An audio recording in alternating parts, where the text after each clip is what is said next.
Okay, good. Hi and good morning. Hope everyone in excellent condition today. So I'm the first speaker for CHCon. Thank you for that. So a little bit about me. I'm Ahmad Ashraff. People call me Ahmad. Or personally in Twitter, I use Yapare as my nickname. Don't ask me what's the meaning of Yapare. Previously, I was a chemical engineering student. I worked a year as a chemical engineer and then found that chemical is not something that suits me.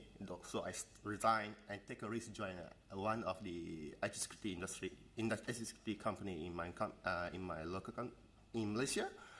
And yeah, I'm today still doing pen testing, hacking stuff. Currently, I'm working with our information security in Wellington, New Zealand, and my other hobbies is besides pen testing or what I doing backpacking, watching animes, some stuff, something like that. So why I'm here, this is probably the reason. Currently among 67,100 plus, I'm not sure is that the correct numbers, but that I take that from the BugCrowd website. I'm currently in round number 2. Good. So quite impressive, but after this presentation, maybe you guys think, oh, it's not impressive at all, because once you guys know how I do bug bounty, it's actually a simple thing. It's actually a basic stuff. It's just that most of us already forgot, especially when we're doing pen testing stuff. So every day people keep asking me, how do you able to find bugs when they're not able to find bugs? How long you take to do bug bounty? Is it hard to find any bugs? Any tips or tricks? Or every time on Monday, my teammate or my office mate actually always ask me, how many bugs do you find? No, I don't do any bug bounty at all every day. I spend my time with my families doing all the gardening stuff as well. I like a normal human. So, but one thing I do it as a part-time.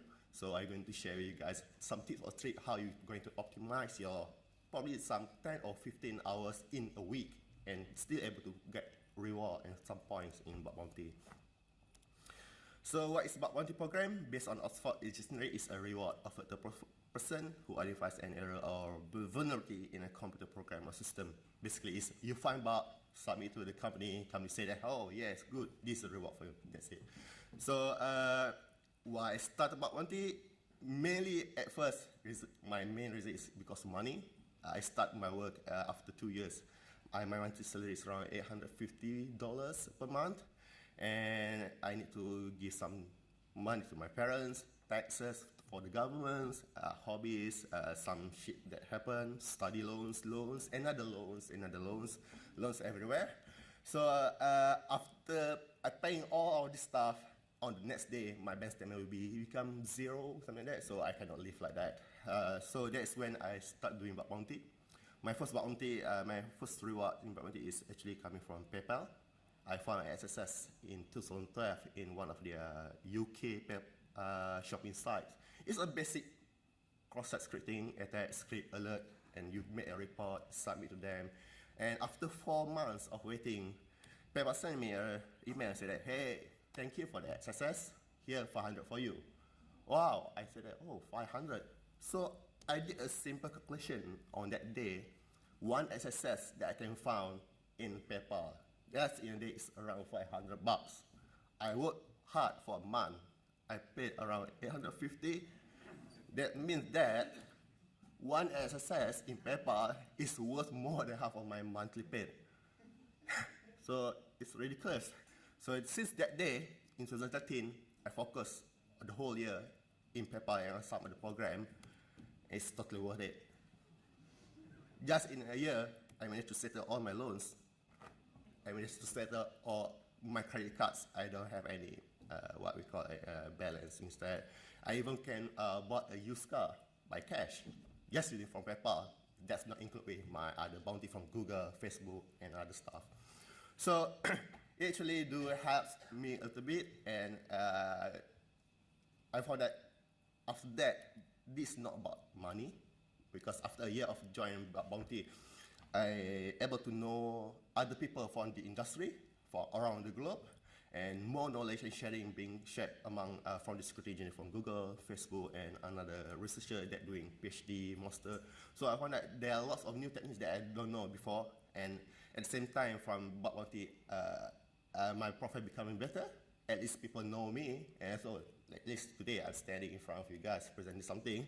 And also, another that I'm still at beginner level. There are more other people that still know more about that, and not only those that participate in bug bounty actually is really expert. There are some other guys that are really experts, but they don't want to do bug bounty because for them maybe money is not something that they want.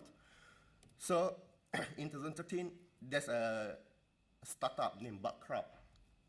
Because my name is available in most acknowledgement pages in internet, they choose me as one of their beta tester in the program. I joined and I participate in 2013. It's quite a nice platform. It's something like that. It's like a third-party platform that provides you a pen test with a crowdsource. There are hundreds of pen testers that doing a pen test on your websites, but with a minimal amount of budget. So in 2013, lucky enough, I'm able to get into second place among of other researchers. And today, most of these top person work in a good company, such as BugCrowd, currently work with Tesla. So he's driving all the cool automated stuff, do all the things. And Jason Harris previously worked with Fortify, currently work with BugCrowd as a head on trust and security. So he's always traveling around presenting bug bounty as well. And not forget me, just at Aura, doing host review on the Windows configuration. Not bad. Okay, so throughout the years, year by year, I found that new researchers joined the platform. More talents can be seen. You can see that on 2015 and early 2016, I still managed to maintain on top 3. But in 2016, I'm out of the radar because in 2016, I joined the banking sector. Banking, if you join banking, I'm not sure how it be in New Zealand, but in my country, that means you don't want your life anymore. There's no life balance at all. So once I joined that, I believe in 2 months, without touching any programs in the BugCrowd, I fall into a number 6, just like that. So the challenge is fast. So back in 2007, luckily after I joined Aura, I have some free times. Managed to get back on second place this year. So you can see that the first place is Mongo. He's from Portugal, if I'm not mistaken. He's a wizard. You can see how huge the difference of our point is. He always get lots of remote code execution stuff. And the third place is Sean. He's from UK, talented full-time. He's doing bug bounty as a full-time job. And that's a private user and merged from attack developers. So it just means that actually a normal human being compared to others. So in BugCrowd, there are 2 types of programs, public and private. Public means you can register, and the programs that are available, you can just do the scanning or testing on it. While private, you need to be active in the program, and you need to show that you are actually expert in which area, and you need to be invited. Not all of the researchers that register can be invited into a private program. So, private program offers more reward, and that's why most of the researchers always target to get invited into the private program. But as a part-timer bug bounty, there are problems. Now this bug bounty, I found that since 2013, after 4 years participating in bug bounty, it's not easy as before. The first thing is you need to have all the equipment and tools being ready on the time of when the bug bounty started. You need a lab, at least a lab that contains all the mobile devices, all the machines, all the monitors, and the most important thing is no kids zone. Please don't bring your kids inside the lab. So because whenever I bring my kids, I cannot able to do any bounty at all. So regularly you will be not given any hints what kind of bounty, what kind of program you will be invited. So once it started, when the program launched, suddenly we will ask you, hey, you need an Apple Watch. So where I want to find that Apple Watch at the time. So that's why not all people are able to participate in program on the exact time. Secondly, you need to be fast to find all the bugs nowadays. It's really a tough competitions, even though they say that 15 researchers are being invited for this program, but that 15 researchers is actually only based on the login. We don't know how many person actually log in with using one user account. So that's quite tough. An example, you can see there. This program is invented is around 16 UTC time. In 5 minutes, open redirect being covered. Store process scripting 30 minutes. In 55 minutes, in at least 1 hour, all of top 10 being covered. So it's hard for you to find all the bugs, to write the report, and then submit it, especially if you are in a zone where the internet's really slow. That will be tough for you as well. But not in New Zealand. New Zealand have a high speed in internet. So another problem is most programs start at time zones. So for those that in that zone, probably when the program starts, they are already doing fuzzing, scanning, recon, analyzing stuff, while me here is still sleeping.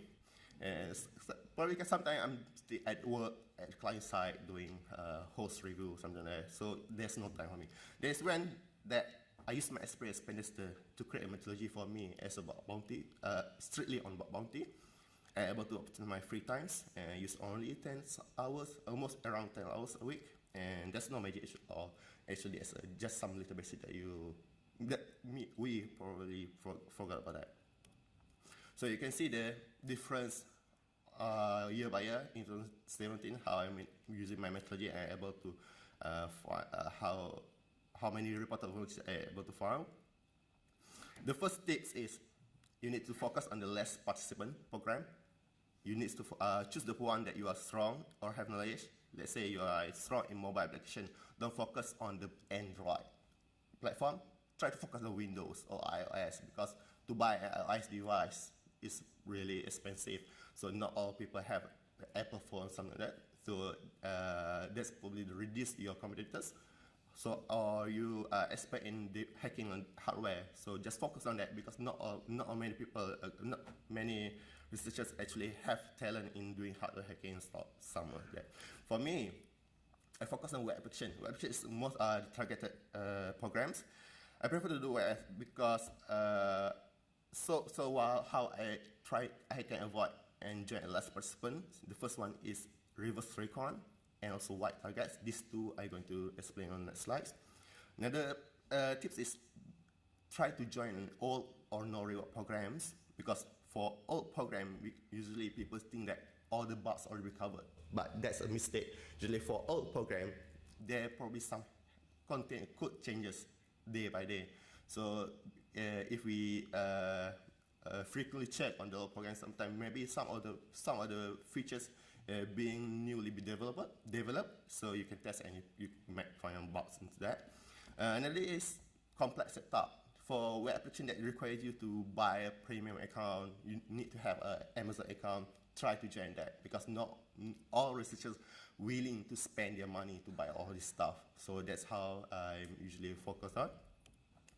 The reverse recon is that whenever the programs ask you to test on their production sites, don't do a recon on their production sites, but try to reverse think on it. Do a recon on their staging sites, their GitHub, their QA environment, or their history during web app machine archive. If they are using, they provide you a staging website, try to focus on the production site, because staging website usually is newly created, so there will be not many history in the Google search or any search query engine. If the program provides you a white target, this is where you need to combine your manual skills with automated tool as well. So let's say that the program asks you to test on the whole of their website. You can do an automated scanning, and also it's time doing manual test. You can do this back to back and save all the findings that you found, and then try again on another subdomain or in another country's website. So one of the tools that I use is echelon. Echelon been developed by Reconnaissance. It can perform a discovery, subdomain discovery, using all of the API from those websites. And it can check on the misconfigured DNS setup, where you can do a takeover. Then you can do a port scan on the common web server ports. Also, doing a echelon gator is actually going to check on all the ports that have been discovered and do a screenshot. Here is one of the helicopter in action. You can see that I did a scan on bitdefender.net. It's doing discovery. You can find all the subdomain available, and then you do a scan to check on the common web ports available. Once it's done that, you do a get string and get all the basic information such as headers and do a screenshot. So from here, you'll be provided with summary of type of CMS in use. Let's say you have a 0-day in WordPress, Silver Stripe, or anything, and you notice that, hey, these websites utilize this CMS on most of their production sites. So this way you sort of all of the subdomains and put in together, let's say in the burp suite intro the attack and do all scanning. If it's been discovered, you just submit it all together to the BugCrowd and you get more money in that. The second tip is using the risk metric use. BugCrowd provides a VRT, BugCrowd's Voluntary Rating Taxonomy, something like a CVSS. Yeah, they provide a guide for researchers telling that what kind of bug that they want. So here, an example of a critical, high, and also a medium vulnerability. Usually, most of the researchers focus on the cool bugs, such as cross-site scripting, server-side record forgery, what else, SQL injections all the time, because cool bugs give you cool stories to write in a blog post. So who wants to know about user enumeration? That's not cool at all. So for me, I don't care about cool bug or not cool bug. For me, I think it's good enough if you can get money. So I just focus on the not so cool bugs in the programs. So if you notice, I still receive the same points compared to the cool bugs. There's no difference at all. I still receive 10 points for a clear text password submission. It's simple. Find a login page. Hey, they don't use any HTTPS on the login page. Submit it. Still receive P3 risk. I still receive the same reward. Doing a brute force attack, something like that. So you don't need to have much skill to find. You don't need to spend lots of time to find all the cool bugs. You just focus on the less cool bug and find submit it based on the risk rating they provided. Next tip is do not stop at one attack. Here an example that if you can see it, redirect URL is obviously there's probably a potential of open redirect attack. If you submit just the one bug, you probably only receive 5 points and also $100. But if you check, if you notice it properly, there's a HTTP, which means clear text. There's an admin page where you can try to brute force the admin page, admin credentials if they are using default web credential. It's critical issues. And if you're able to brute force, there's a brute force attack on the login page. There's another attack. So if you're able to find SSI on the same parameter, SSRF, and then chain it with RCE, altogether you can receive around 120 points and worth you $4,000 instead of $100 that initially you could discover through the Open Redirect. So here's an example. I found Open Redirect on one of the programs on the return URL. I submitted 6 months ago. It's a duplicate. Obviously, people already know that. But 2 months later, I try again on the same parameter. Hey, there's a cross-site scripting. I submitted. Hey, no one submitted yet at all. So I submitted and I received $300 for that. Not just me. There's another person. There's other bug hunters also found cross-site scripting, Open Redirect, and even some found Open Redirect, and also that lead to server-side recovery through another attack. Next tips is mobile view. Usually when you browse a website that start at m.website.com, mobile.website.com, using your browser, you will be redirected to the main page because the application notice that you're not using mobile version of browser. So what you need to do is just change your user agent, or also just use your mobile to try to browse to the website to check is it possible to access all the website. Because once you're able to access your website, usually it will provide you with new session cookies that you can utilize it for another attack. And there's more features and there are more user input usually in mobile application there are lack of security checks. That's one of the program that I use to mobile user agent and able to find their administration page and able to bypass it. And from that administration page, I noticed that all the user input inside the administration modules is vulnerable to SQL, cross-executing on. So from this only one program, from this one URL, I managed to get 11K just for that, just using a mobile browser. So after the program being launched, I think after a week, so which means that no one actually checked on the mobile browser. Next one is be friend with JS files. JS file, most of the application nowadays relies on the .js. If you browse the website and check, view the source page, there will be a lot of .js that they utilize on in the application. Try to use that JS to locate another JS file and try to locate a path files that are not in crawl result. Locate some admin's feature or action from there, because just relying on your tools, some of these functions that only can be seen in the JS file will not be visible. Here an example. Oh shit! I forgot to censor the target. Okay, no worries. Okay, so that's our program. You can see that in the JS file they have hard-coded password. You can see that the debug password one welcome. So who actually put the hard-coded password in JS?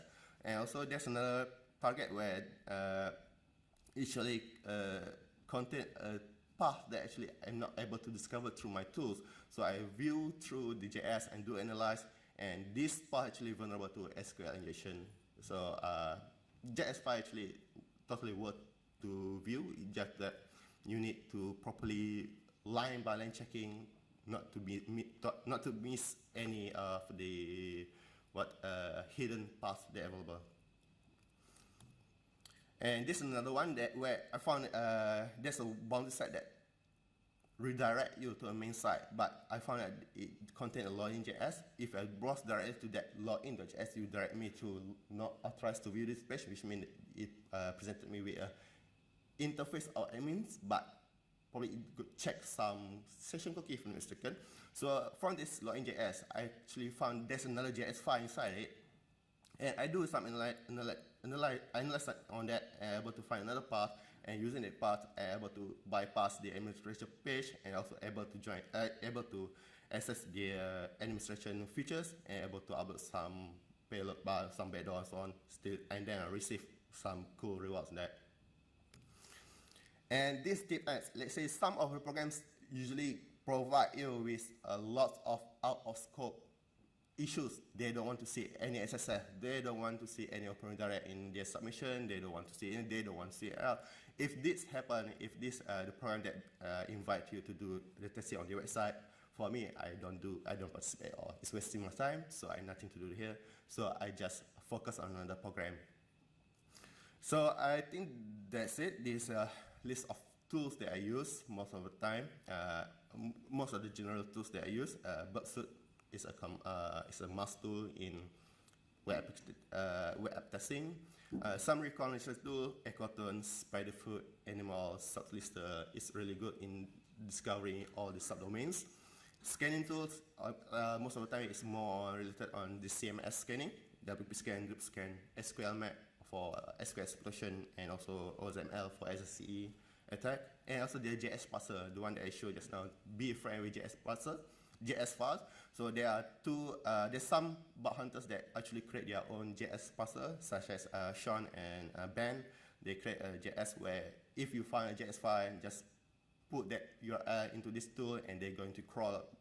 Is there any other URL that not been discovered through your tool, through your scanning tools? So I think that's it. Is it really fast? Because I thought I've been provided with 30 minutes, and then just noticed the schedule actually we provided with 40 minutes. So is there any question about the methodology I shared, or any related about bug bounty you want to ask? It's time, or I stay available here throughout the day. Yeah. Do you have experience in other bug bounty programs like echelon? Yeah. I participate in HackerOne, Cobalt.io, and there's another one from UK. It's just that, as you see, I'm doing this for part-time. I don't have much time to focus on other programs, so I just focus on BugCrowd because HackerOne, for me, they provide with a greater reward compared to BugCrowd. But in terms of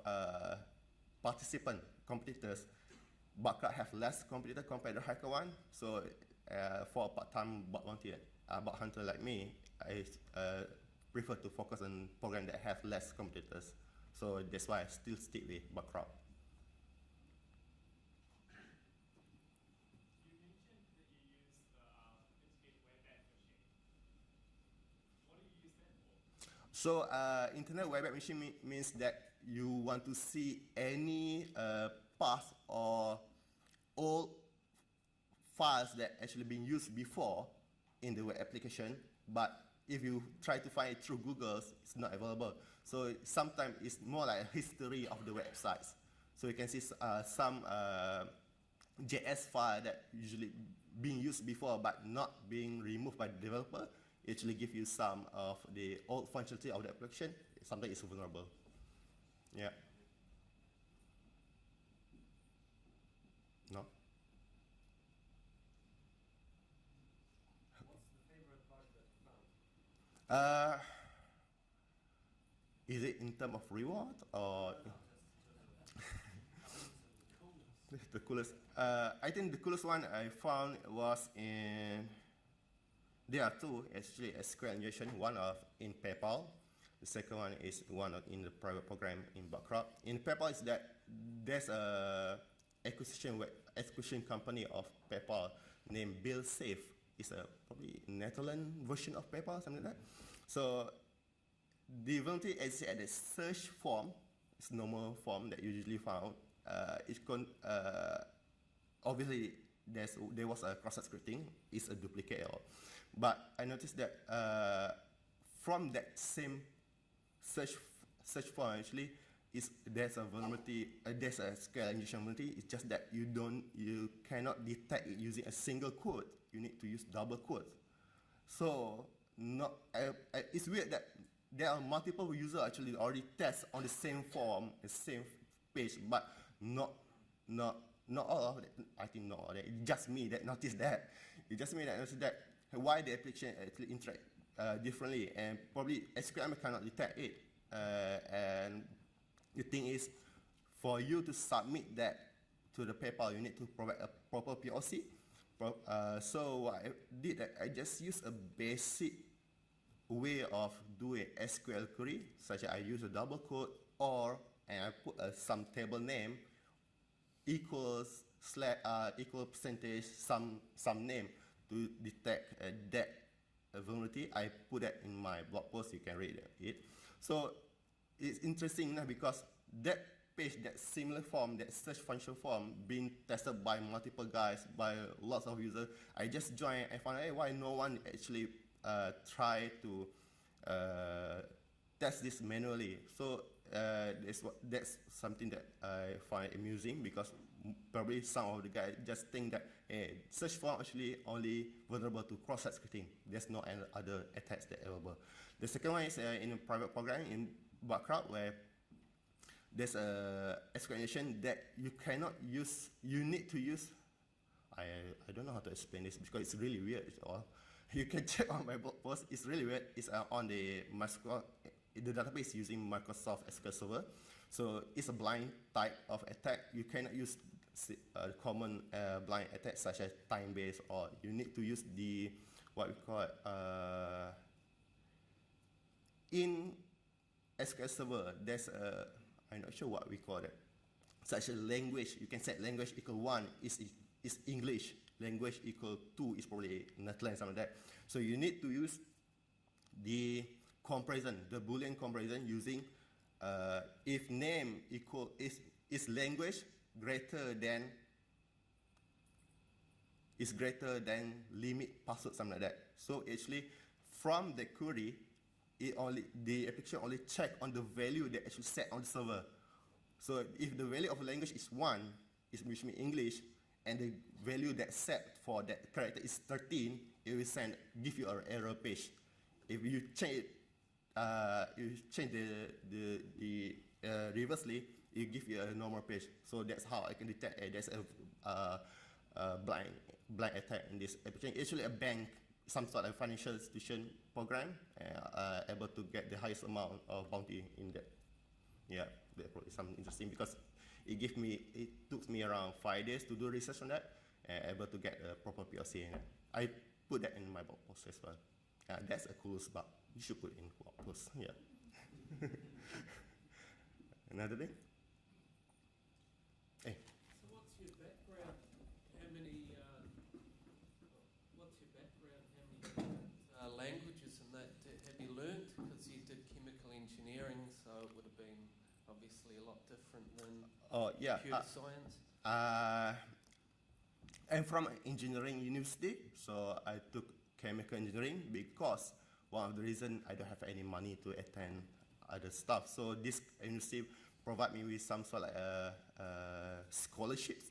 So I took it because I don't have any mission in my dream. I still young, just go with the flow and learn all those chemical, how to create water and so on.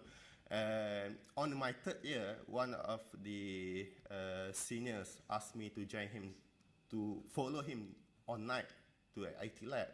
I thought, what the hell he's going to do? So actually, he's hacking the lab machines. I said, wow, actually you can hack a computer lab. Yeah, because in my university, for you to open a Google page, it took around 30 minutes. It's really sucks, the internet. The internet that time is really sucks. So by doing that, the seniors are able to create some sort of reverse proxy, and from their room, they're able to get a high-speed internet. So from that time, this is something interesting.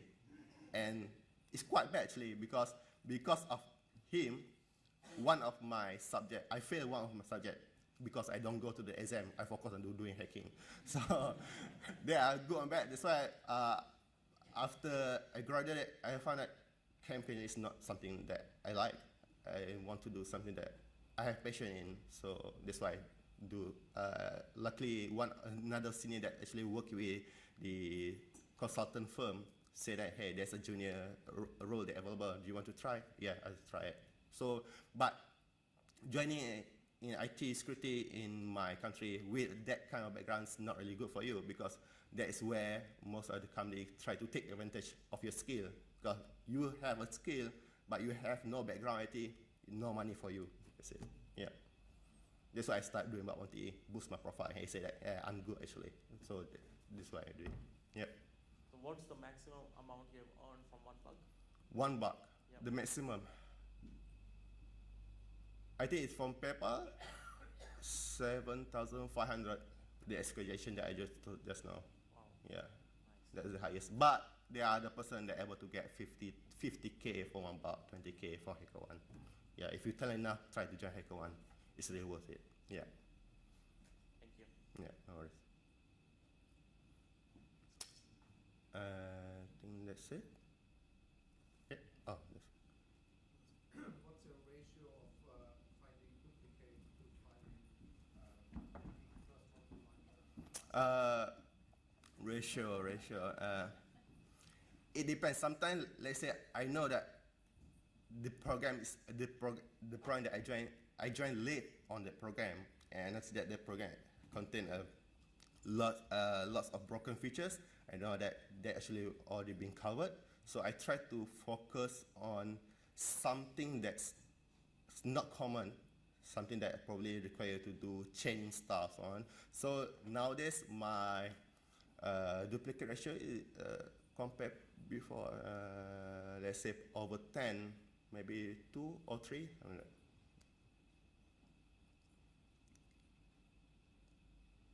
that's it. Okay. I think that's all. Thank you. Thank you.